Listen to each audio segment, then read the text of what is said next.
સરદાર સન્માન આંદોલન સમિતિનો સદસ્ય છું। આજે શું માંગ હતી અને શાને લઈને આવેદન આપ્યું?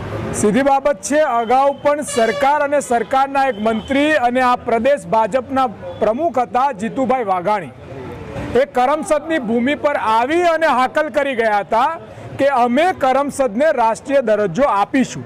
પણ આ જૂઠાઓના સરદાર છે, જૂઠી સરકાર છે, લોલીપોપ વાળી સરકાર છે, વારંવાર પલટે આવી આ સરકાર છે।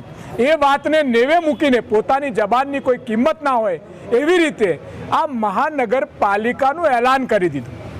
મહાનગરપાલિકા બનાવી હોય તો સૌથી પહેલાં તો મહાનગરપાલિકામાં જેટલી વસ્તીનો આંકડો જોઈએ, શું એ આણંદ જિલ્લામાં છે? શું આણંદ મહાનગરપાલિકા બનાવવા માટે પૂરતો છે? પરંતુ આ સરકાર પોતાના વિકાસશીલ શહેરો અને વિકાસશીલ ગુજરાતના ખોટા બણગાઓમાં ખોટી પડી છે, એટલે એને સાબિત કરવા માટે ગમે ત્યાં મહાનગરપાલિકાઓના એલાન કરે છે અને મહાપુરુષોનું અસ્તિત્વ ખતમ કરે છે। સૌથી વધારે આણંદ જિલ્લામાં કરમસદ, ધર્મજ જેવા કંઈ પણ ગામો છે જે પહેલેથી વિકાસશીલ છે, 75% પ્રજા ત્યાંની એનઆરઆઈ છે અને એના માટે કોઈ નવો વિકાસ કરવાની જરૂર નથી। એક પણ ગામ વચ્ચે વાડ નથી યા રોડ વગરનું ગામ નથી। અમારી સીધી માંગણી છે કે સરદારની ભૂમિ, સરદાર પટેલના ગામને રાષ્ટ્રીય દરજ્જો મળવો જોઈએ।